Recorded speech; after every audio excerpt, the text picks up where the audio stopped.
Welcome back to another world history lecture. Today we are going to talk about, as your screen shows you right there, the scientific revolution. Now, the scientific revolution is going to be one of those things that comes out of the Renaissance, and it is also going to be a world changer in terms of how things get seen and done. Let's start back at the beginning. And where we're going to start with is actually with the ancient Greeks. And the ancient Greeks had a theory. And their theory said that if this is the planet Earth is in the middle, the sun rises over here in the east, goes up and above us, and then by the time the day is over, is here in the west. Then it continues on that same path and then rises again in the east, goes to noon, comes back down, sets in the west. And we call that a geocentric theory. And again, this theory this shows you right here that the Earth is at the center. The sun moves around it, all the planets move around it, everything moves around our planet Earth. We are the center of the universe. And that's pretty logical for that time period.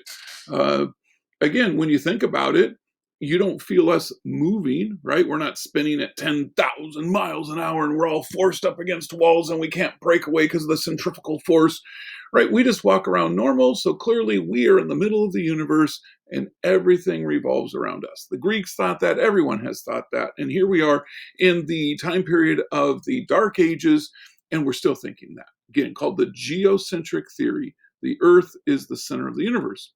Well, by this point, the church has adopted it as well and said, yep, that's the way it is. And remember the role the church had. The church was all powerful. We talked about that in our Reformation lecture series. And so the church is saying, absolutely, the earth is the center of the universe. That's the way it's always been. That's the way it is. That's the way it shall always be. And if you think anything different than that, then your teachings is going against the church, which means it's going against God. So nobody really dares challenge that. But there was this one guy. Now, there have been several throughout time, but there is one guy. He's a Polish astronomer, and his name is Nicholas Copernicus. Now, Nicholas Copernicus, he is doing lots and lots of observations. He has a group of people that he's working with. They're writing down their observations. And as an astronomer and as a mathematician, he begins to look and he's doing calculations. And he begins to hypothesize that, in fact, it is not the Earth that's at the center of the universe. It's, in fact, the sun. And with the sun at the center of the universe, we are the ones that are spinning around. And it takes us 365 days to go all the way around the sun, hence 1 year. And so as he begins to discover more and more of this theory, and his group of people he's working with are going, this makes good sense. They begin to write down all of their theories. They've got it all written out. Everything's making great sense. And his staff says, all right, Copernicus, let's publish it. It's time to go. And he says, no, ain't going to do it. Can't do it. And they're like, why? You've made such a huge discovery. This is going to change. And they were right.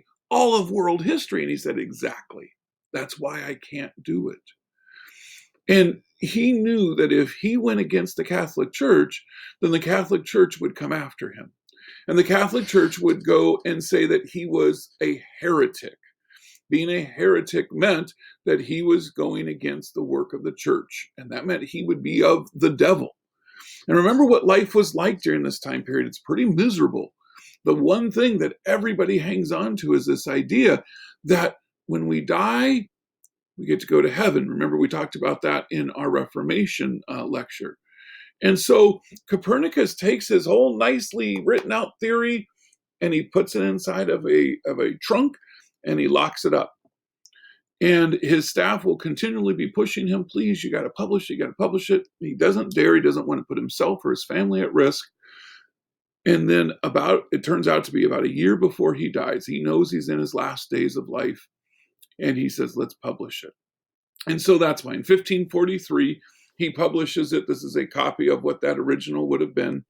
And he copies his idea of how, in fact, the planets and are all orbiting around the sun, that the sun is the center of the universe. and it gets a ton of noise, both good and bad, right? There's the scientists who go, whoa, they look at his observations, they look at his notes, they look at his math, they look at the science of it, and they're going, oh, this guy's probably right. And they start checking it and verifying it. And so it spurs a whole thing that we call eventually the scientific revolution. But what it also does is it spurs the church. The church goes after him. They go after these scientists and they say, if that's what you're going to do, then you're going against us, the church, and we will, in fact, turn our backs on you. Ultimately, the biggest punishment would be an excommunication, where they would remove you from the church, and anyone in the church could do nothing in association with you. And so it was exactly what Copernicus feared, but thankfully he had the bravery at the end of his life to get that work out there.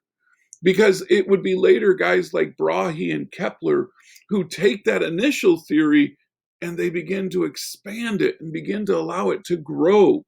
They're the ones who prove that, in fact, those orbits aren't a perfect circle, but they're this long ellipse. Now, they don't understand exactly why yet, but that'll come a little bit later.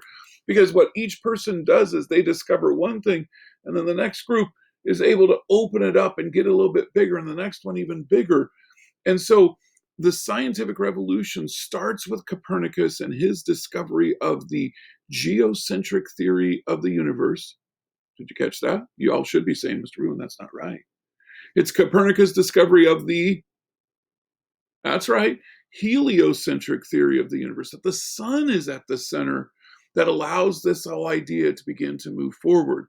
And it brings us to our second big major name. You got to remember Copernicus, and then you got to remember Galileo Galilei. Galileo is an Italian, and he is able to secure some lenses from the Dutch. The Dutch were phenomenal with their glass working. And with that, he creates a telescope. And with the telescope, he begins to study the planets themselves. And what he does is he begins to realize that Jupiter, for example, has 4 moons, not one, has 4 moons. Now they're so far away, he can see them that they're there, but that's it. But with that same telescope, he begins to be able to look at our moon, which is much, much closer. And when he looks at that moon, he begins to see that it's not like some marble, right? That's just this big glassy object in the sky, which is what it looks like with the naked eye to any of us. But as he begins to zoom into it, he begins to see that there are mountains on it, that there are gullies in it, that there are what we find later will be meteor craters on there, that it has a rough textured surface. And so he publishes all of this in 1610 in his book called Starry Messenger. The same thing happens to him. The church immediately goes after him, and the church attacks him. And the church says, you have to recant. You have to take this back. Who do you think you are? God told us the earth is the center of the universe, and now you think you're better than God. And Galileo felt so much pressure that he eventually did. He eventually, in a rather what we call kangaroo court, came out and said, yes, everything I said is wrong. No one really believed it. They knew why he was doing what he did. But in the end, he did, even though everything he found supported Copernicus, he had to recant on it. He had to say that he was wrong because of the fear of the power that the church held over people. Now, it wasn't just the Catholic Church, by the way. The Protestant Church, which remember, most of them had all been raised up in that, they were the ones who also said, this just doesn't work. And so, as I mentioned earlier, here 6 years after the publication of his book, the Catholic Church said, you can't do this, Galileo. And so he was silent. He didn't go public. He didn't go after people. He didn't go out there and really pontificate on this. But kind of like your parents and your teachers tell you, right, once you send a text, you can't unsend it. Once he had put that information out there, it didn't matter that he remained silent. Other scientists were reading that book. They were getting this. And in fact, that leads me to one other observation. I didn't put it in the notes here, but you're going to want to add it into your notes that you're writing down. What one invention made the Reformation with Martin Luther that we studied earlier, and now this, the scientific revolution, possible?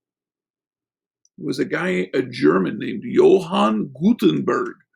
And Johann Gutenberg invented the movable type, what we would call the printing press. And through that invention of the printing press, we could all of a sudden now mass produce. You guys understand how we used to produce books was a individual would sit with one copy of the book and blank pieces of paper, and they would begin to read and rewrite the entire thing. It took months, and in longer books, it took years to just make one copy. That's why, for example, Bibles, originally, the only Bible you could ever find was in the church. You couldn't have a Bible yourself. You couldn't afford one. It's not at the cost of that. And so it was Martin Luther during his era that the printing press had come out. He was able to take advantage of that, got more Bibles out, and be able to show those changes. Well, Galileo's taken advantage of that same thing. Copernicus's work is now out there. His work is now out there. So even though he, as it says right down here, he agreed and remained silent, he continued to work, as did many others continue to work. And then later on, he in 1632 published the Dialogue Concerning the Two Chief World Systems. And again, this showed, no, Copernicus is right. And finally, the Pope ordered Galileo to come to Rome, and he was to stand trial. It was something called the Inquisition. The church was under so much attack because of the Reformation that they went out and they actively found people who were working against the church, and they put them to death. And in this Inquisition, Galileo gets wrapped up. And so he gets brought back and he gets put on trial. And they say, hey, you've got to recant this. And as I mentioned earlier, under this threat of torture, he said, okay, Copernicus is wrong, I'm wrong. And in fact, he will stay under house arrest for the rest of his life. It will, in 1642 is when he dies, and he dies in his own home because he was not allowed to leave. But that didn't change it. The scientific revolution had begun. The word was out. Things were changing. This was an exciting time in world history.